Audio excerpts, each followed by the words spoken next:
Chifteluțe din linte verde. Vă salut, prietenii mei gurmanzi! Astăzi o să pregătim o rețetă de chifteluțe din linte verde.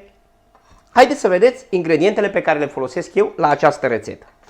Aici avem un pahar de linte verde și un pahar, am pregătit eu un pahar de pesmet. Aici avem 150 de grame de linte verde și 100 de grame de pesmet. Mai avem nevoie de o mână de pătrunjel, o ceapă mijlocie, un morcov, condimentele pe care o să le folosesc: chimion, piper negru, fulgi de ardei, picante sau nepicante, ce vă place mai mult, boiaua.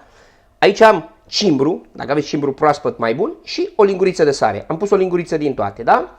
Și aici, dacă nu sunteți în post sau nu sunteți vegani, puteți să folosiți un ou, da? Eu o să folosesc și oul. Apoi aici avem nevoie de ulei pentru prăjit. Și atâta tot. Așa de simplu și așa de ieftină este această rețetă și este delicioasă, da? Haideți să vedeți cum procedăm. Punem lintea la fiert în apă. Timpul de fierbere la linte îl găsiți pe punga de linte, da? Pe fiecare pungă de linte scrie fierbe între atâtea minute și atâtea minute, da? Dacă vreți să folosiți linte la borcan, puteți să folosiți. Eu folosesc linte proaspătă.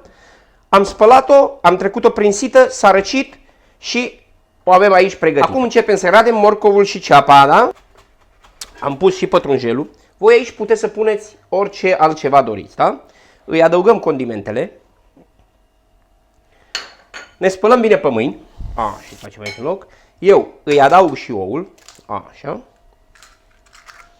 Și le amestecăm. Acum că le-am amestecat puțin, începem și adăugăm pesmetul, puțin câte puțin, da? Poate nu are nevoie de tot pesmetul. Și eu le-am amestecat cu mâna, că așa îmi place să le simt la mână. Ia uitați cât pesmet am folosit, vedeți? Să zicem că am folosit dintr-o 100 de grame, vreo 60-70 de grame, da? Voi le simțiți imediat la mână. Perfect. Acum mă spăl pe mâini, îmi pregătesc imediat cratița și le punem la foc. Gata. Mi-am pregătit aici un castronel cu apă și acum începem și formăm chifteluțele noastre, da? Voi le formați la mărimea care vă place mai mult. Rotunde, pătrate, uite, le facem așa în formă de chifteluță. Da? Și le punem aici. Așa o să procedez cu toate. Acum că am pregătit chiftelele, punem cratița la foc, îi punem ulei și așteptăm să se încingă. Acum când uleiul s-a încins, adăugăm chiftelele.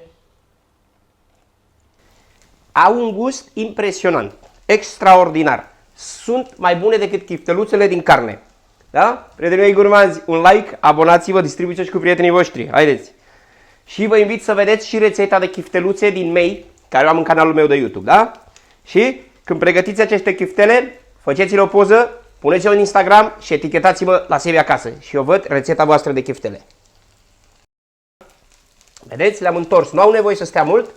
1 minut, maxim 2 minute pe o parte și 2 pe o parte. Doar să-și ia față. Chifteluțele noastre sunt bune de mâncat și așa, fără să le prăjim, da?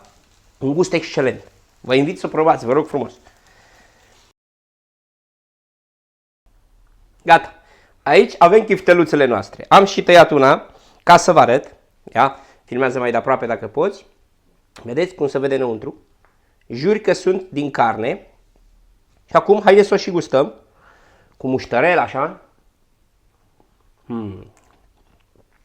Ți se topește în gură. Gustul de chimion excelente. Pe gustul meu sunt perfecte.